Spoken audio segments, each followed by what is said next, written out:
إنا فتحنا لك فتحا مبينا ليغفر لك الله ما تقدم من ذنبك وما تأخر ويتم نعمته عليك ويهديك صراطا مستقيما وينصرك الله نصرا عزيزا.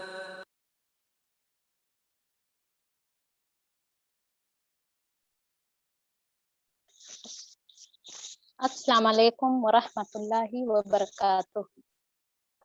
नहमदुहु व नसल्ली अला रसूलिहिल करीम। फ़अऊज़ु बिल्लाहि मिनश शैतानिर रजीम। बिस्मिल्लाहिर रहमानिर रहीम। रब्बि इश्रह ली सदरी व यस्सिर ली अमरी वहलुल उक़दतम मिन लिसानी यफ़क़हू क़ौली। इंशाअल्लाह हम सूरह फतह पढ़ेंगे। अभी हमने सूरह मोहम्मद सल्लल्लाहु अलैहि वसल्लम पढ़ी, जिसमें जंग के लिए किस तरह से तैयारियां हों उसके बारे में हमने पढ़ा। सहाबा कराम को और ईमान वालों को कैसी ट्रेनिंग दी जा रही है। अब सूरह फतह में हम देखेंगे कि उसका प्रैक्टिकल शक्ल एक आया है, जहाँ पर सहाबा कराम और मोमिनों की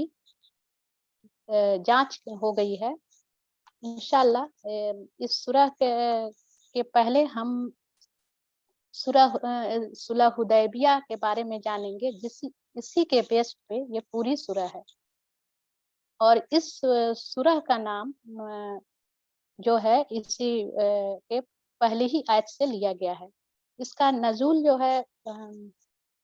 हिजरी 6 में हुआ था और यह मदनी सूरह है, हिजरत के बाद नाजिल हुई है। और यह उस वक्त हुआ था जब आप कुफारे मक्का से सुलह हुदैबिया का मुआहदा करने के बाद मदीना मुनव्वरा की तरफ वापस तशरीफ ले जा रहे थे, जब यह सूरह नाजिल हुई थी। यह तो सुलह हुदैबिया जो है बहुत बड़ा ही वाक़या है इस्लाम का, और इसको बहुत तफसील से मौलाना मौदूदी ने अपने इस के दिबायचे में लिखा है,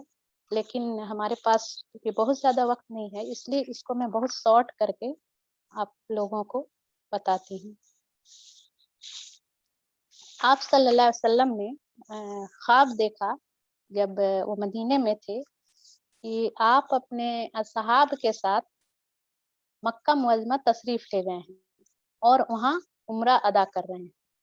पैगंबर का ख्वाब जाहिर है कि वह सच्चा होता है और वह एक तरह से वही होती है। तो आपने इस ख्वाब को अपने सहाबा कराम से भी बताया, और सब लोग बहुत दिनों से, चूँकि मक्का मुअज़्ज़मा नहीं गए थे और बहुत शदीद ख्वाहिश थी कि वहाँ जाएं और उम्रा करें। तो उन्होंने जो कुरैश मक्का थे, उन लोगों के रास्ते को रोक रखा था। तो आप सल्लल्लाहु अलैहि वसल्लम लगभग 1400 सहाबा कराम और आसपास के जो मुसलमान थे, मदीने के देहात के लोगों को भी लेके आप सल्लल्लाहु अलैहि वसल्लम खाना काबा के ज़ियारत के लिए सफ़र करते हैं। तो ऐसे तो अरब वाले जो 4 महीने हुर्मत वाले थे, उसमें वह लड़ाई बंद कर देते थे कि लोगों को काबा तक यानी मक्का जाने में कोई दिक्कत पेश ना आए, और आने और जाने दोनों रास्ते जो हैं वो अमन से रहें और इत्मीनान के साथ लोग काबे की ज़ियारत कर सकें। तो ज़िकाद 6 हिजरी में हज़रत सल्लल्लाहु अलैहि वसल्लम ने काबे की ज़ियारत का इरादा फरमाया, और वो 1400 लोग जो साथ चले और मदीना से जाते हुए मक्का की तरफ जुल्हलीफा एक मकाम आता है, वहाँ पे रुक के उन्होंने जो भी ये होते हैं तरीके एहराम बांधने के और उम्रा करने के, वो सब जो कुछ नहाना गुस्ल करना तो वो किया। और वहाँ से फिर आप सल्लल्लाहु अलैहि वसल्लम ने एक अपने ये सहाबा में से भेजा कि जाकर कुरैश के इरादों की खबर ले आए कि वह क्या मतलब जब वो लोग खबर रखते हैं कि वो लोग निकल चुके हैं जैसे जासूस के तौर पर, और वहाँ पे जब वो आए तो उन्होंने कह दिया कि कुरैश वाले कि तमाम जो कबीले थे कुरैश के, उन्होंने इकट्ठा होकर कह दिया कि आप सल्लल्लाहु अलैहि वसल्लम मक्का में नहीं आ सकते हैं। तो आप सल्लल्लाहु अलैहि मक्का से कुछ दूर बाहर जा करके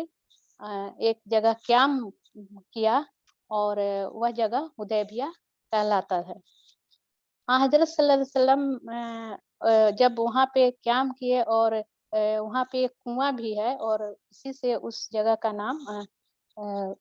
हुदैबिया पड़ गया है। सरदार जो हज़रत सल्लल्लाहु अलैहि वसल्लम की खिदमत में कुरैश के सरदार हाजिर हुए, और उन्होंने बताया कि वह आपको मक्के में ना जाने देंगे। आप सल्लल्लाहु अलैहि वसल्लम ने फरमाया कि हम तो सिर्फ उम्रे के ख्याल से आए हैं, हम कोई लड़ाई के ख्याल से नहीं आए हैं। हमें खाना काबा की तवाफ और ज़ियारत का मौका दिया जाए, और फिर हम लोग वापस चले जाएँगे। लेकिन उनके इस अ, इल्तिजा को प्रेस वालों ने कबूल नहीं किया। उसमें से एक शख्स जो थे, वो उन्होंने कुरैश की तरफ से आए, और उन्होंने कहा कि कोई ऐसी बातचीत हो, उनका नाम उर्वा बिन मसूद सकफी बताया जाता है, लेकिन कोई मामला तय नहीं हुआ। फिर कुरैश का एक दस्ते ने मुसलमानों पर हमला करने के लिए भेजा, लेकिन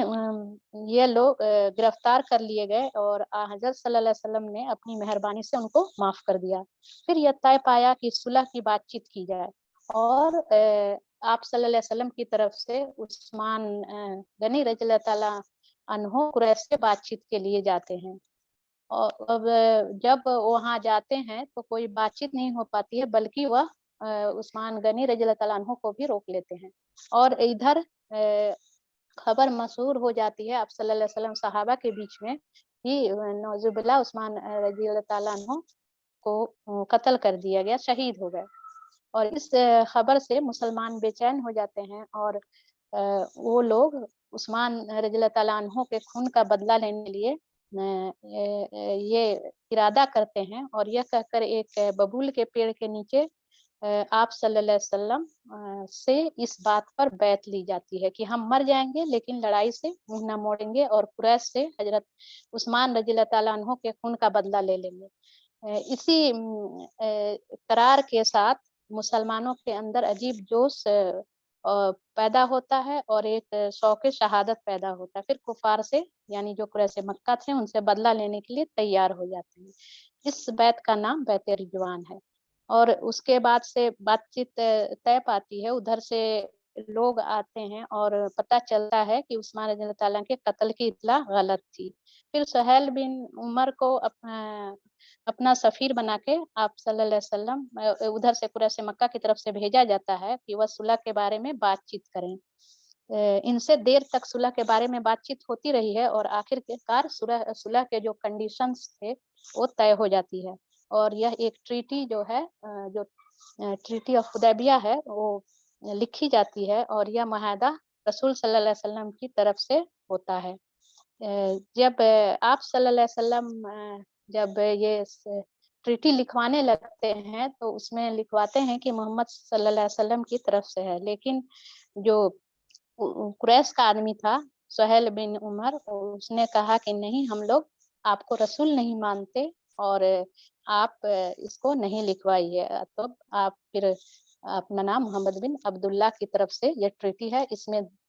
10 जो शराइत थे वो हैं, जैसे कि मैं यहाँ पे लिखे हुई हूँ कि इसमें जो शराइत थे उसमें लिखा गया था कि मुसलमान इस साल वापस चले जाएँ, अगले साल आएँ, और सिर्फ 3 दिन ठहर कर वापस चले जाएँ। हथियार लगा कर ना आएँ, सिर्फ तलवार साथ रख सकते हैं, मगर वह भी म्यान में रहेगी, बाहर नहीं निकाली जाएगी। मक्के में जो मुसलमान बाकी रह गए हैं, उनमें से किसी को अपने साथ ना ले जाएँगे, और कोई मुसलमान मक्के में वापस आना चाहे, यानी मदीना से, तो उसे भी ना रोकेंगे। काफिरों या मुसलमानों में से अगर कोई शख्स मदीना चला जाए तो उसे वापस कर दिया जाए, लेकिन अगर कोई मुसलमान मक्के में जाए तो वह वापस नहीं किया जाएगा। और कबीले जो कबाइल हैं अरब के, उनको अख्तियार होगा कि वह मुसलमानों या काफिरों में से जिसके साथ चाहें मुआहदा कर लें। यह मुआहदा 10 साल तक कायम रहेगा। ایک اور واقعہ اس کے بیچ میں پیش آتا ہے حضرت ابو جندل کا کہ یہ صلح نامہ ابھی لکھا ہی جا رہا تھا، یہ ٹریٹی لکھی ہی جا رہی تھی جب تک حضرت ابو جندل جو تھے وہ سہیل بن عمرو کے بیٹے تھے، وہ مسلم ہو گئے تھے اور کسی طرح سے بھاگ کے وہاں حدیبیہ کی جگہ پہ پہنچ جاتے ہیں اور مسلمانوں کے ساتھ آ کر اپنا جو ان کو آپ بیتی ہوتی ہے ان پہ ظلم کی وہ بتاتے ہیں اور اپنے اسلام کے قبول کرنے کی بات بھی بتاتے ہیں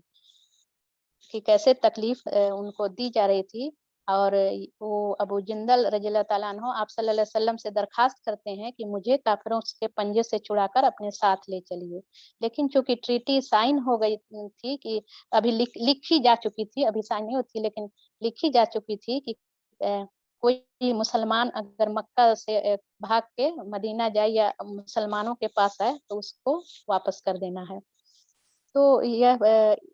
ابھی صلح نامے کی بیس پہ ابو جندل کو آپ ساتھ نہیں لے جا سکتے ہیں۔ یہ تھا صلح حدیبیہ مختصر طور سے، اور اس میں بہت اچھے سے دیا ہوا ہے اس کے دیباچے میں اور سیرت کی کتابوں میں بھی، تو انشاءاللہ آپ لوگ ضرور پڑھیے گا تاکہ ایک اسلام کی تاریخ جو یہاں سے بہت ہی مضبوط ہوتی ہے جس ٹریٹی کے بعد سے، اور آپ صلی اللہ علیہ وسلم کا جو کردار اور آپ کے صحابہ کا جو کردار ہے اس میں بہترین طریقے سے ابھر کے آتا ہے۔ شروع کرتے ہیں۔ یہ سورہ فتح جو ہے مدنی ہے، آیت 29 ہے اور رکوع 4 ہے۔ بسم اللہ الرحمن الرحیم۔ اے نبی صلی اللہ علیہ وسلم، ہم نے تم کو کھلی فتح عطا کر دی۔ حقیقت میں جو صلح حدیبیہ تھی اس کو اللہ تعالیٰ نے بہت بڑی فتح اس کو بتایا تھا، اور یہاں پہ اسی بات کا ذکر کر رہے ہیں کہ ہم نے بہت بڑی فتح عطا کر دی۔ حالانکہ وہ لوگ ظاہری طور پہ آئے تھے عمرہ کرنے کے لیے اور عمرہ کیے بغیر واپس جا رہے تھے، پھر بھی اللہ تعالیٰ کہہ رہے ہیں کہ یہ فتح ہے، اور بعض صحابہ لوگ بھی اس میں کہنے لگے کہ یہ کیسے فتح ہو سکتی ہے، تو اللہ ہی بہتر جانتا ہے کہ یہ کیسے فتح ہے، جیسا کہ آگے بھی آئے گا، اور یہاں پہ یہ ہے کہ بہت بڑی فتح ہے کہ اس لیے کہ تم مشرکوں کے گھر پہنچے، یعنی جو ان کے دوست تھے، جہاں سے دشمن تھے اور نکالے گئے تھے، وہاں پہنچے اور انہوں نے آئندہ سال عمرہ کرنے کی درخواست کر کے تمہیں واپس جانے دیا، اور تم راضی ہوئے اور کوئی خون و خرابہ نہیں ہوا اور جنگ نہیں ہوئی، حالانکہ تمہارے لیے جیسا کچھ وہ اپنے دل میں بغض رکھتے تھے، وہ چاہتے تھے تو وہ تم پر ہتھیار اٹھا سکتے تھے، لیکن اللہ نے تم لوگوں کو ان سے بچا لیا۔ یہ بہت بڑی فتح اسی معنی میں ہے۔ اللہ تمہاری اگلی پچھلی ہر کوتاہیوں سے درگزر فرمائے، اگر تم پر اپنی نعمت کی تکمیل کر دے اور تمہیں سیدھا راستہ دکھائے۔ نعمت کی تکمیل سے مطلب یہ ہے کہ مسلمان اپنی جگہ ہر خوف، ہر پروٹیسٹ سے اور ہر باہر کے خطروں سے محفوظ ہو جائیں اور پوری طرح سے اسلامی ریاست یا اسلامی جو تمدن ہے، جو سویلائزیشن ہے، وہ اس میں اپنے اسی اسلامی احکام کے مطابق وہ اپنی زندگیاں گزارے۔ اسی کو اللہ تعالیٰ اپنی طرف سے بول رہے ہیں کہ اس نعمت کی تکمیل ہو گئی، چونکہ یہ نعمت مسلمانوں کو رسول صلی اللہ علیہ وسلم کی بدولت ہی حاصل ہوئی تھی، اسی لیے اللہ تعالیٰ نے حضور ہی کو مخاطب کر کے فرمایا کہ میں نے آپ پر اپنی نعمت کی تکمیل کر دی اور تمہیں سیدھا راستہ دکھا دیا اور تم کو زبردست نصرت بخشے۔ یہاں نصرت فتح ایک دوسرے کے ساتھ آتے ہیں کہ جو صلح ہوئی تھی، جو ٹریٹی ہوئی تھی، اس کے ذریعے سے اللہ نے آپ کو ایسی مدد کی کہ دشمن عاجز ہو جائے، اور دوسرے معنی کے لحاظ سے اس کا مطلب یہ ہے کہ کبھی کبھی کسی مدد کا ایسا عجیب طریقہ بھی آتا ہے کہ جو بظاہر لوگوں کو سمجھ میں نہیں آتا ہے، لیکن وہ ایک विनर होता है, एक फतह होती है कि जो चीज हकीकत में लगता है कि वह हमारी हार हो रही है, लेकिन वह जीतती है। हम आम इंसान भी इस बात को नहीं समझ पाते हैं कि अगर कोई चीज हमारे लिए हमारी लिए मुश्किल होती है, परेशानी होती है, मुसीबत होती है, तो हम घबरा के उसको समझते हैं कि यह हमारे लिए बहुत ही बुरा हो रहा है, लेकिन अल्लाह ही बेहतर जानता है कि उसके पीछे हमारे लिए क्या खैर है। इसलिए अल्लाह ताला की तरफ से आई हुई हर मुश्किल, परेशानी या बीमारी या आजमाइश को बिल्कुल अल्लाह की मसलहत समझ के उसको उसकी रजा समझ के उससे परेशान नहीं होना है, और उसके मुकाबला करने की कोशिश करना है अल्लाह के हुक्म के मुताबिक। आयत नंबर 4, वही है जिसने मोमिनों के दिलों में सकीनत नाजिल फरमाई ताकि अपने ईमान के साथ वह एक ईमान और बढ़ा ले। सकीनत पहले भी हम पढ़ चुके हैं, इसका मतलब होता है सुकून, इत्मीनान और बिल्कुल मुतमईन दिल। और अल्लाह ताला यहाँ मोमिनों के दिल में उसको नाजिल किए जाने को उस फतह का एक अहम सबब करार दिए, जरिया करार दे रहे हैं कि जो हुदैबिया के मुकाम पर इस्लाम और मुसलमानों को नसीब हुई थी, वह पूरे जमाने में मुसलमानों के दिलों में उतार गई थी, और वह इस फतह जो थी उसी उसका सबब बनी। रसूल सल्लल्लाहु अलैहि वसल्लम ने उम्रे के लिए मक्का मुअज्जमा जाने का जो इरादा फरमाया था, अगर मुसलमान उस वक्त खौफजदा हो जाते कि हम लोग जा रहे हैं और हो सकता है कि उधर से जो हमारे दुश्मन है वो हमें कत्ल करें या हमसे जंग करें, क्योंकि वो तो बिल्कुल एहराम की हालत में गए थे, उनके पास हथियार भी नहीं थे और ना ज्यादा जंगी कोई सामान थे। उस वक्त अगर मुसलमान घबराहट में मुब्तला हो जाते, तो इसीलिए ना अल्लाह ताला ने उनके ऊपर एक सकीनत नाजिल कर दी ताकि अपने ईमान के साथ वह एक ईमान और बढ़ा लें। जो ईमान था आप इस्लाम पर, आप सल्लल्लाहु अलैहि वसल्लम पर, उसके साथ और उनका ईमान बढ़ जाए। जमीन और आसमानों के सब लश्कर अल्लाह के कब्जे व कुदरत में हैं, और वह अलीम व हकीम है। उसने यह काम इसलिए किया है ताकि मोमिन मर्दों और औरतों को हमेशा रहने के लिए ऐसी जन्नतों में दाखिल फरमाए जिनके नीचे नहरें बह रही होंगी, और उनकी बुराइयां उनसे दूर कर दे। जो भी मोमिन मर्द और मोमिन औरतों दोनों के बारे में यहाँ फरमाया गया है कि जो भी थोड़ी बहुत बुराइयां होती हैं, अल्लाह ताला उनको दूर करके तब जन्नत में उनको दाखिल करेगा। अल्लाह के नजदीक यह बड़ी कामयाबी है, यानी जन्नत में दाखिला होना बिल्कुल साफ सुथरे दिल के साथ, तो अल्लाह के नजदीक यह बड़ी कामयाबी है। और उन मुनाफिक मर्दों और औरतों और मुशरिक मर्दों और औरतों को सजा दे जो अल्लाह के ताल्लुक बुरे गुमान रखते हैं, बुराई के फेर में वह खुद ही आ गए हैं। अल्लाह का गजब उन पर हुआ और उसने उन पर लानत की और उनके लिए जहन्नम मुहैया कर दी जो बहुत ही बुरा ठिकाना है। अल्लाह ताला हमें जहन्नम से महफूज रखे। अल्लाहुम्मा अजिरना मिनन्नार, अल्लाहुम्मा अजिरना मिनन्नार। आयत नंबर 7, जमीन और आसमानों के लश्कर अल्लाह ही के कब्जे वह कुदरत में है, और वह जबरदस्त और हकीम है। बार बार लश्कर का यहाँ जिक्र आ रहा है, यानी यहाँ मदद है, अल्लाह के लश्कर से हुक्म मुराद मदद है।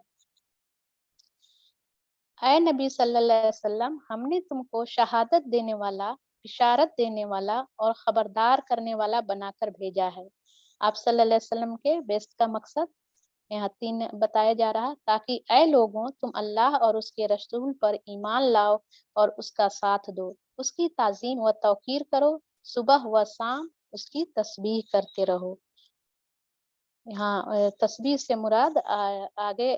ये है, जब भी तस्बीह औकात के साथ आती है तो उस को एक इशारा होता है कि कहने का कि जैसे कि फलां शहर पूरब से पश्चिम की तरफ फैला हुआ है, तो इसका यह मतलब नहीं होता है कि सिर्फ पूरब से पश्चिम है, बल्कि उसका यह मतलब होता है कि सारी दुनिया में उसका चर्चा हो रहा है। आयत नंबर 10, ऐ नबी सल्लल्लाहु अलैहि वसल्लम, जो तुम लोग جو لوگ تم سے بیعت کر رہے تھے وہ دراصل اللہ سے بیعت کر رہے تھے، ان کے ہاتھ پر اللہ کا ہاتھ تھا۔ یہ بیعت رضوان کی طرف اشارہ ہے کہ جب آپ صلی اللہ علیہ وسلم عثمان غنی رضی اللہ تعالیٰ عنہ کے قتل کی جو خبر سن کے انہوں نے جنگ کرنے کا ارادہ کیا، تو آپ صحابہ لوگوں سے انہوں نے بیعت کیا۔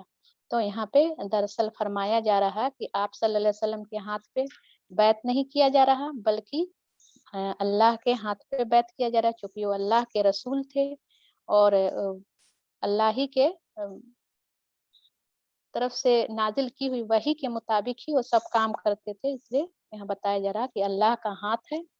جس پہ بیعت کیا جا رہا ہے۔ اب جو اس عہد کو توڑے گا اس کی عہد شکنی کا وبال اس کی اپنی ہی ذات پر ہوگا، اور جو اس عہد کو وفا کرے گا جو اس نے اللہ سے کیا ہے، اللہ عنقریب اس کو بڑا اجر فرمائے گا۔ یعنی جو وعدے کو پورا کرے گا، جو توڑے گا اس کا توڑنے کا وبال اس پہ ہو، اور جو اس کو پورا کرے گا اس نے اللہ سے کیے ہوئے وعدے کو پورا کیا اور اس پر بڑا اجر اللہ تعالی فرمائے گا۔ اے نبی صلی اللہ علیہ وسلم، بدوی عربوں میں سے جو لوگ پیچھے چھوڑ دیے گئے تھے اب وہ آ کر ضرور تم سے کہیں گے کہ ہمیں اپنے اموال اور بال بچوں کی فکر نے مشغول کر رکھا تھا، آپ ہمارے لیے مغفرت کی دعا فرمائیں۔ جب اعلان ہوا تھا جب عمرے پر جانے کا، تو آپ صلی اللہ علیہ وسلم کو کہیں نہ کہیں ایک دل میں خدشہ سا کہ ہو سکتا ہے کہ قریش مکہ جنگ کے لیے بھی آئیں، تو انہوں نے چاروں طرف اعلان فرما دیا تھا آس پاس کے قبیلوں دیہاتوں میں کہ سب لوگ چلیں۔ تو جو لوگ نہیں جا پائے تھے ان لوگوں کے بارے میں جب آپ صلی اللہ علیہ وسلم لوٹ کے لائیں تو وہ کہہ رہے ہیں، اور یہی بات ہم نے سورۃ توبہ میں جنگ تبوک سے لوٹ کے آنے پر ان لوگوں کے بہانے کی طرح سے پڑھ کے آئے ہیں، اسی طرح سے یہاں بھی یہ بات فرمائی جا رہی ہے کہ یہ کیسے اپنا عذر بیان کر رہے ہیں۔ یہ لوگ اپنی زبان سے وہ باتیں کہتے ہیں جو ان کے دلوں میں نہیں ہوتی ہیں، ان سے کہنا اچھا یہی بات ہے، تو کون تمہارے معاملے میں اللہ کے فیصلے کو روک دینے کا کچھ بھی اختیار رکھتا ہے، اگر وہ تمہیں کوئی نقصان پہنچانا چاہیں یا نفع بخشنا چاہیں۔ بہانے بنا کر کے ہم اس کام سے نہیں بچ سکتے ہیں کہ جس کو کرنے کو ہم کو کہا جائے، یا اللہ کے طرف دعوت دی جا رہی ہے اور ہمارے پاس نہ جانے کتنے عذر ہوتے ہیں کہ گھر کی ذمہ داریاں ہیں، شوہر کی خدمت ہے، بال بچوں کی تربیت اور ان کی ذمہ داریاں ہیں، پوری خانداری کا ذمہ داری ہے، لیکن ایسا نہیں ہوتا۔ اگر انسان کوئی بھی کام کرنا چاہے تو وہ ضرور اپنے آپ کو وقت نکال لیتا ہے، اور یقین جانیے جب ہم اللہ کے کام کے لیے اپنے آپ کو فارغ کرنا چاہیں تو بے شک ہم نے کل بھی سنا تھا کہ فرشتوں کی مدد آتی ہے اور ہمارے کام بھی نپٹ جاتے ہیں اور سارے لوگوں کی ذمہ داریاں بھی بہتر طریقے سے ادا ہوتی ہیں۔ تو یہ ہیلے، یہ بہانے جو ہیں شیطان کی طرف سے ہوتی ہے اور اپنے نفس کی طرف سے ہوتی ہے، اور نفس کو جانچنے کا تو ابھی بہت ہی اچھا وقت ہے کہ جب یہ رمضان کا مہینہ ہے اور شیطان قید ہو چکے ہیں، تو یہ اپنا نفسی ہے جو برائیوں کی طرف لے جاتا ہے یا اچھائیوں سے روکتا ہے، یہ اپنے اپنے محاسبے کی بات ہے۔ آیت نمبر 12، بلکہ تم نے یوں سمجھا ہے کہ رسول اور مومنین اپنے گھر والوں میں ہرگز نہ پلٹ کر نہ آ سکیں گے، اور یہ خیال تمہارے دلوں کو بہت بھلا لگا اور تم نے بہت برے گمان کیے، اور تم سخت بد باطن لوگ ہو۔ اللہ اور اس کے رسول پر جو لوگ ایمان نہ رکھتے ہوں ایسے کافروں کے لیے ہم نے بھڑکتی ہوئی آگ مہیا کر رکھی ہے۔ آسمانوں اور زمین کی بادشاہی کا مالک اللہ ہی ہے، جسے چاہے معاف کرے اور جسے چاہے سزا دے، اور وہ غفور الرحیم ہے۔ جب تم مال غنیمت حاصل کرنے کے لیے جانے لگو گے تو یہ پیچھے چھوڑے جانے والے لوگ تم سے ضرور کہیں گے کہ ہمیں بھی اپنے ساتھ چلنے دو۔ یعنی جو لوگ صلح حدیبیہ میں نہیں گئے تھے اور آپ کوئی ایسی جگہ آپ صلی اللہ علیہ وسلم جائیے जंग खैबर की तरफ इशारा है, तो वह खुद दौड़ते हुए आए कि हमें भी अपने साथ ले चलो। सुलह हुदैबिया के 3 महीने के बाद वह वक़्त आ गया जब खैबर जो कि जहाँ पे यहूदी आबाद थे और जो मदीने से निकल के मदीने से निकल के भी बहुत सारे यहूदी वहाँ चले गए थे और वहाँ पहले से भी यहूदी आबाद थे और वो लोग मदीने पे चढ़ाई की साजिशें कर रहे थे। आप सल्लल्लाहु अलैहि वसल्लम को खबर मिली, तो सुलह हुदैबिया से वापस आने के बाद आपने इरादा किया कि अब वह वक़्त आ गया है कि खैबर के यहूदियों के फितने को दबाया जाए और खैबर जो मदीने से कुछ दूर पे था, वहाँ 6 किले थे और उनमें 20,000 सिपाही मौजूद थे, जो कि जब आप सल्लल्लाहु अलैहि वसल्लम पहुँचे और उनको यकीन हो गया कि यहूदी जो हैं जंग पर ही आमादा हैं, वो सुलह नहीं करेंगे, तो आप सल्लल्लाहु अलैहि वसल्लम ने सहाबा किराम के सामने जिहाद पर एक खुतबा दिया और उन्हें अल्लाह की दीन की खातिर जाँ की बाजी लगाने की तरगीब दी और लगभग 2 महीने 60 दिन का मुहासरा किया। के बाद अल्लाह ताला ने मुसलमानों को फतह दी और उस जंग में 93 यहूदी मारे गए और 15 यानी 15 मुसलमान शहीद हुए। यहूद का एक बहुत बड़ा पहलवान था मरहब, जो कि हजरत अली रज़ी अल्लाह ताला अन्हु के हाथों कत्ल हुआ और उसके पहलवान का मारा जाना एक अजीमुस्शान वाक़या था और उससे यहूदियों की ताकत कमज़ोर हो गई। उसके फ़तह हो जाने के बाद यानी खैबर फ़तह हो जाने के बाद यहूदियों ने दरख़्वास्त की कि जो ज़मीनें अब तक उनके पास थी, वह अगर उन्हीं के पास छोड़ दिया जाए और वह उसमें से मुसलमानों को आधी पैदावार देते रहेंगे, तो आप सल्लल्लाहु अलैहि वसल्लम ने उनकी इस दरख़्वास्त को मंजूर फरमाया और आगे आने वाले सालों में आधा पैदावार मुसलमानों को वो लोग देते रहे और धीरे-धीरे मुसलमान जो हैं उनके दिलों को मुसलमानों ने जीत लिया और वो खुद 2 ढेर लगाते थे मुसलमान और कि अपने ये काश्तकार को देने के लिए। तो ये था वह चीज़ की तरफ इशारा कि जहाँ जाने के बाद से, क्योंकि यहूदियों के पास काफ़ी माल असबाब थे, तो जब खैबर के जंग पर जाने का इरादा आप सल्लल्लाहु अलैहि वसल्लम ने फरमाया, तो वही लोग जो सुलह हुदैबिया में नहीं गए थे और बहाने बना रहे थे, तो वो लोग साथ चलने के लिए कहने लगे। आयत नंबर 15। जब तुम माल गनीमत हासिल करने के लिए जाने लगोगे, तो यह पीछे छोड़े जाने वाले लोग तुमसे ज़रूर कहेंगे कि हमें भी अपने साथ चलने दो। यह चाहते हैं कि अल्लाह के फरमान को बदल दें। अल्लाह के फरमान से मुराद है कि खैबर के मुहिम पर जाने पर हजूर सल्लल्लाहु अलैहि वसल्लम के साथ उन्हीं लोगों को जाने की इजाज़त थी, जो सुलह हुदैबिया में गए हुए थे और बैत रिज़वान में भी शरीक थे। अल्लाह ताला ने खैबर की जो माल गनीमत है, उनके लिए मखसूस फरमा दिया था। तो अल्लाह ताला यहाँ आगे वाली आयत में इरशाद फरमा रहे हैं कि उनसे साफ कह देना कि तुम हरगिज़ हमारे साथ नहीं चल सकते। अल्लाह पहले ही यह फरमा चुका है, यह कहेंगे कि नहीं, बल्कि तुम लोग हमसे हसद कर रहे हो। हालांकि बात हसद की नहीं है, बल्कि यह लोग सही बात को कम ही समझते हैं। इन पीछे छोड़े जाने वाले बदवी अरबों से कहना कि अनकरीब तुम्हें ऐसे लोगों से लड़ने के लिए बुलाया जाएगा जो बड़े जोरावर हैं। तुमको उनसे जंग करनी होगी या वह मती हो जाएंगे।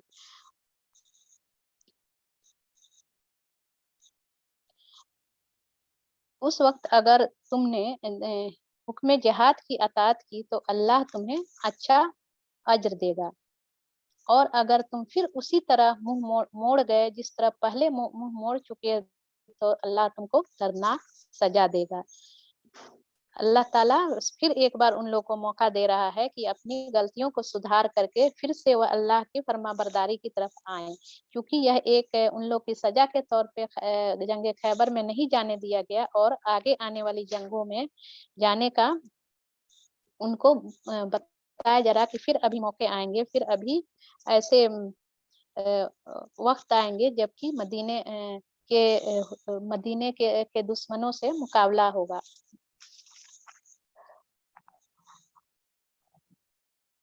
आयत नंबर 17, अगर अंधा और लंगड़ा और मरीज जिहाद के लिए ना आए तो कोई हर्ज नहीं। जिहाद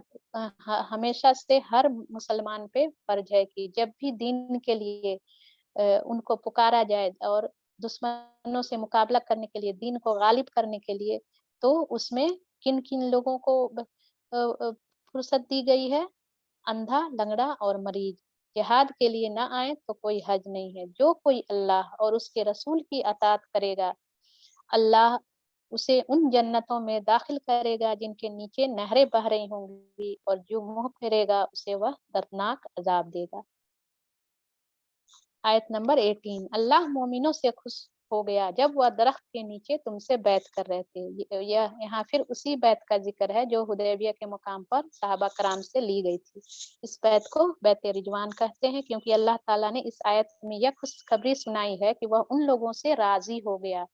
अल्लाह ताला जब राजी हो जाए तो किसी मोमिन के लिए सबसे ज्यादा खुशी की बात क्या हो सकती है कि हम भी अपने रब को मना लें। किस तरह से राजी कर लें? रमजान की रातों में रोकर, गिड़गिड़ा कर, अपने आंसू बहा के, दुआएं मांग के, अपने खताओं की माफी मांग के हमें भी अल्लाह ताला हमसे भी राजी हो जाए, क्योंकि यह मौका बहुत बेहतर है और अल्लाह ताला बेशक माफ करने वाला है, और बेशक वह माफ करने वालों को भी पसंद फरमाता है। अल्लाह ताला हम सब से राजी हो जाए।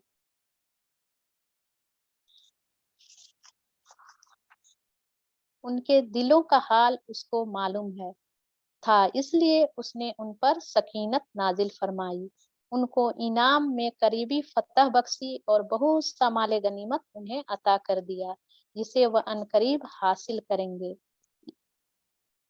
यहाँ पर फिर वही सकीनत की बात हो रही है, जिसके बिना पर एक शख्स किसी भी अजीम मकसद के लिए बहुत कूल माइंड हो करके सोचता है और उसको उसमें अपने आप को खतरे में डाल देता है, और उस पर किसी खौफ या घबराहट के बगैर यह फैसला करता है कि अल्लाह का काम है और चाहे जो कुछ भी हो जाए मुझे उसमें जाना है। और जिस माल गनीमत का यहाँ तज़किरा हो रहा है वह खैबर के फतह के बाद जो कुछ माल मिला था उसका यहाँ तज़किरा है।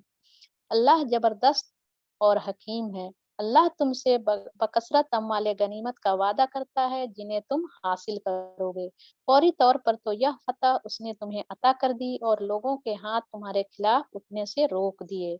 यहाँ भी अल्लाह ताला की यह आयत यह बता रही है कि अल्लाह ताला की मदद के बगैर कोई काम मुमकिन नहीं है। अल्लाह चाहे अपने पास कितनी तवानाई, कितनी अकल, कितने प्लानिंग हो, लेकिन बेशक अल्लाह की मदद के बगैर हम कोई काम नहीं कर सकते। चाहे हमारा चलना हो, चाहे हमारा बोलना हो, चाहे हमारा पढ़ना हो, या घर के काम काज हो, चाहे हमारा हुनर हो, उसमें अल्लाह ताला की तरफ से मदद होती है। अल्लाह की दी हुई एक एक चीज, अल्लाह की नेमतें अल्लाह की तरफ से आती हैं। यह फतह उसने तुम्हें अता कर दी और लोगों के हाथ तुम्हारे खिलाफ उठने से रोक दिए, ताकि यह मोमिनों के लिए एक निशानी बन जाए और अल्लाह सीधे रास्ते की तरफ तुम्हें हिदायत बख्शे। इसके अलावा दूसरी और गनीमतों का भी वह तुमसे वादा करता है जिन पर तुम अभी तक कादिर नहीं हुए हो, और अल्लाह ने उनको घेर रखा है। अल्लाह हर चीज पर कादिर है। या काफिर लोग अगर इस वक्त तुमसे लड़ गए होते तो यकीनन पीठ फेर जाते और कोई हामी व मददगार ना पाते। यानी जब कुरैश मक्का अगर उनसे लड़ते जो मुसलमानों से, तो बेशक अल्लाह की मदद जरूर आ गई होती। यह अल्लाह की सुन्नत है जो पहले से चली आ रही है, और तुम अल्लाह की सुन्नत में कोई तब्दीली न पाओगे। वही है जिसने मक्का की वादी में उनके हाथ तुमसे और तुम्हारे हाथ उनसे रोक दिए, हालांकि वह उन पर तुम्हें गलबा अता कर चुका था, और जो कुछ तुम कर रहे थे अल्लाह उसे देख रहा था। वही लोग तो हैं जिन्होंने कुफ्र किया और तुमको मस्जिद हराम से रोका और हदी के ऊंटों को उनकी कुर्बानी की जगह न पहुंचने दिया। अगर मक्के में ऐसे मोमिन मर्द और عورت موجود نہ ہوتے جنہیں تم نہیں جانتے، اور یہ خطرہ نہ ہوتا کہ نادانستگی میں تم انہیں پامال کر دو گے اور اس سے تم پر حرف آئے گا، تو جنگ نہ روکی جاتی۔ روکی وہ اس لیے گئی تاکہ اللہ اپنی رحمت میں جس کو چاہے داخل کر لے۔ یہ جنگ روکنے کا ایک مقصد یہاں بیان ہو رہا ہے کہ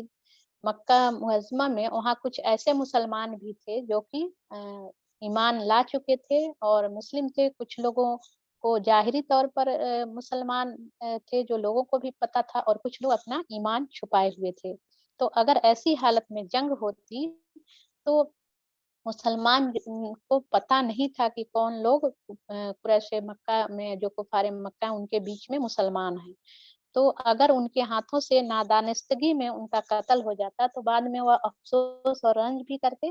اور لڑائی میں خود اور دوسرے لوگ بھی کہتے کہ لڑائی میں خود اپنی دینی بھائیوں کو مار ڈالے ہیں۔ اسی لیے اللہ تعالیٰ نے صحابہ کرام کو رنج اور غم سے بچانے کے لیے، بدنامی سے بچانے کے لیے اس موقع پر جنگ کو ٹال دیا۔ اللہ تعالیٰ ہمیں کب کب بچاتا ہے بدنامی سے یا کسی ایسے خطرات سے جبکہ ہمیں لگتا ہے کہ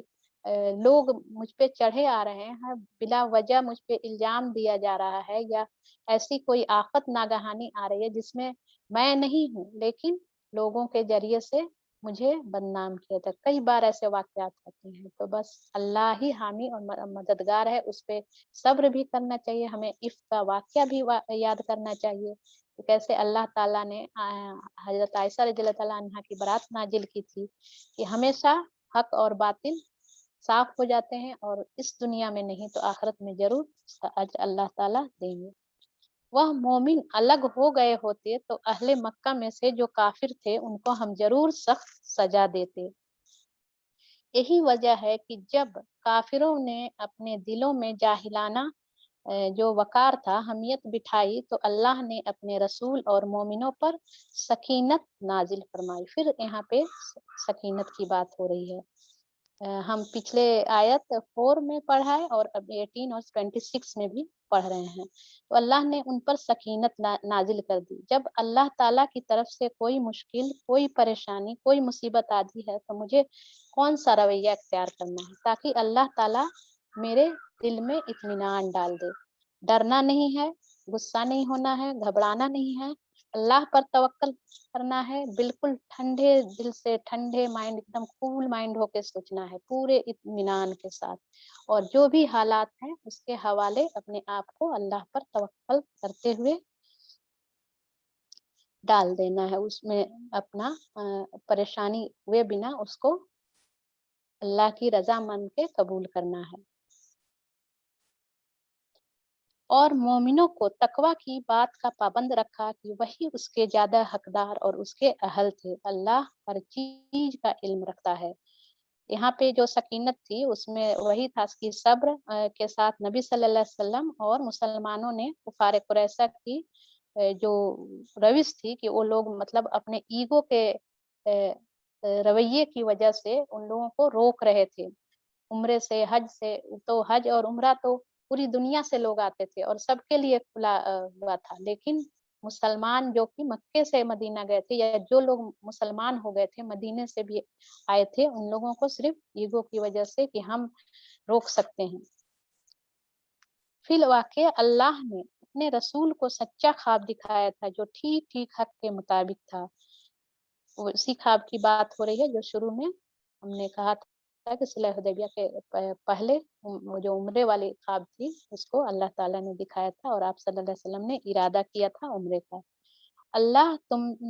ضرور مسجد حرام میں پورے امن کے ساتھ داخل ہوگے، اپنے سر مڑواؤ گے اور بال ترشواؤ گے، اور تمہیں خوف نہ ہوگا۔ وہ اس بات کو جانتا تھا جسے تم نہ جانتے تھے، اس لیے وہ خواب پورا ہونے سے پہلے اس نے یہ قریبی فتح تم کو عطا فرما دی۔ یہ اشارہ ہے فتح مکہ کی طرف، جب آپ صلی اللہ علیہ وسلم نے مکہ فتح کیا تھا بغیر کسی خون خرابی کے، بغیر ایک بوند خون گرے، اس فتح کی پیشن گوئی یہاں اس آیت میں دی جا رہی ہے۔ وہ اللہ ہی ہے جس نے اپنے رسول کو हिदायत और दीन हक के साथ भेजा ताकि उसकी पूरी जिन से दिन पर गालिब कर दे, और उस हकीकत पर अल्लाह की गवाही काफ़ी है। मोहम्मद अल्लाह के रसूल हैं। बताया जाता है कि जब ट्रीटी लिखने लगे आप रज़ी ताला अन्हु, आप सल्लल्लाहु अलैहि वसल्लम के कहने पर सुलह हुदैबिया की जो ट्रीटी थी उसको लिखने लगे, तो मुस्नद अहमद में हदीस का एक मफ़हूम है कि हज़रत अब्दुल्लाह बिन अब्बास रज़ी ताला अन्हु ने से रवायत है कि आप सल्लल्लाहु अलैहि वसल्लम जब हुदैबिया के जो कंडीशन है सुलह के, वो शर्तनामे लिखवाए जिन पर अल्लाह के रसूल ने सुलह की, तो मुशरिकीन ने कहा कि अगर हम आपको अल्लाह का रसूल मानते तो आपसे हरगिज न लड़ते, क्योंकि उन्होंने लिखवाया था मोहम्मद रसूल सल्लल्लाहु अलैहि वसल्लम की तरफ से। तो नहीं मानते, तो आप सल्लल्लाहु अलैहि वसल्लम ने अली रज़ी अल्लाह ताला अन्हु को कहा कि मिटा दो। अल्लाह खूब जानता है कि मैं अल्लाह का रसूल हूँ, और अली रज़ी अल्लाह ताला ने उसको मिटा के आप सल्लल्लाहु अलैहि वसल्लम ने खुद अपने हाथों से उसे मिटाया। ये कि आप अली रज़ी अल्लाह ताला ने कहा कि मैं ऐसा नहीं कर सकता, मैं आपको रसूल मानता हूँ और अपने हाथों से इस बात को नहीं मिटा सकता हूँ। और कहा जाता है कि आप सल्लल्लाहु अलैहि वसल्लम ने खुद अपने हाथों से उसको काट के फिर कहा कि मोहम्मद बिन अब्दुल्लाह लिख दो। आप सल्लल्लाहु अलैहि वसल्लम इतने बड़े नबी थे, लेकिन जहाँ पे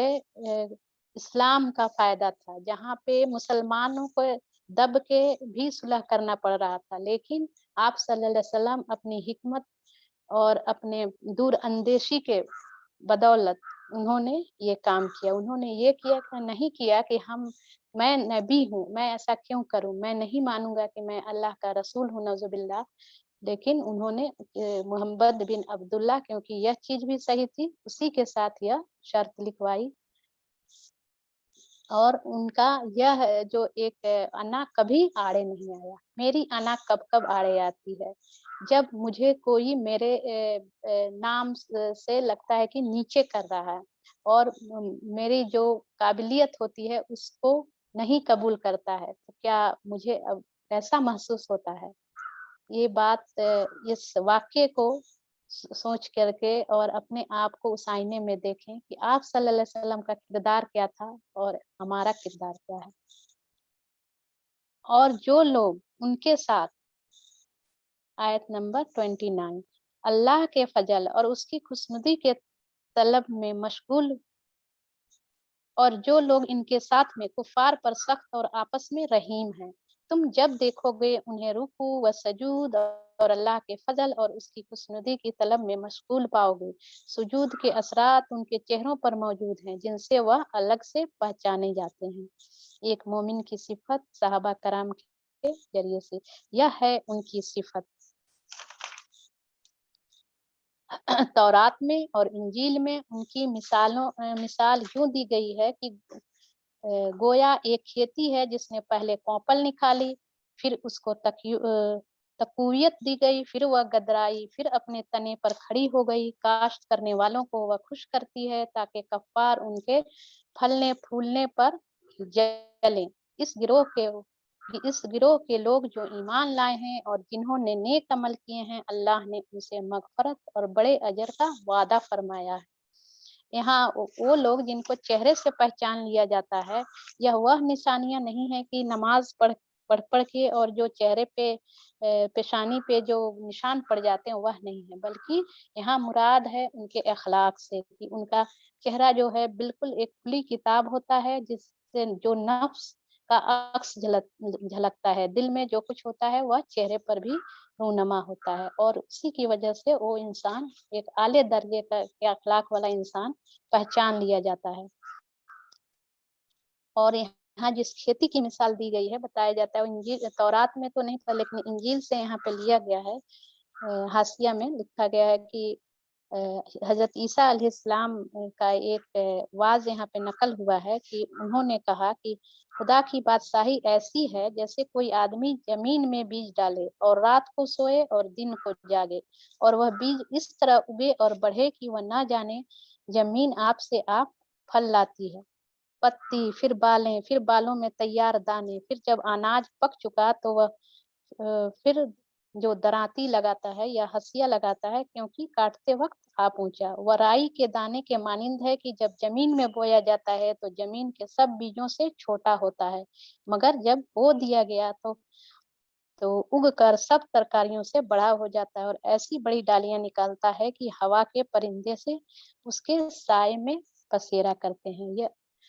जो उम्दा अखलाक के लोगों की बात यहाँ पर बताई गई है बीज के जरिए से, कि एक मोमिन, एक अच्छे अखलाक वाला आदमी अपनी बुराइयों को मिटा करके और अपने अंदर के सारे अना को पीछे हट के अपने नफ्स के गंदगी को साफ करके वह दिन पर दिन एक फलदार दरख्त की तरह होता जाता है। और इससे जो कुफार मुशरकीन जो ईमान वाले यहाँ पे हैं, फलने फूलने पे जलते हैं, यानी मुसलमानों के ताकत पर। और इस गिरोह के लोग जो ईमान लाए हैं और जिन्होंने नेक अमल किए हैं, अल्लाह ने उनसे बड़े मगफरत और बड़े अज्र का वादा किया है। यहाँ आयत पर सूरह खत्म होती है। करने के काम हम इस सूरह से लेते हैं कि हमें मुसलमानों के साथ शफकत का मामला रखना चाहिए, क्योंकि हमने पढ़ा कि वह एक दूसरे के साथ आपस में रहीम थे। और मुझे इस्लाम को मजबूत करने के लिए जो भी काम हो सकते हैं, चाहे वह अपनी सलाहियत हो, चाहे लिखने की ताकत हो, या जो भी छोटी मोटी जो भी हमारी मुझे आता है जिससे मैं अपने दीन को मदद पहुंचा सकती हूँ, उसको ताकत दे सकती हूँ, तो इस तरह का काम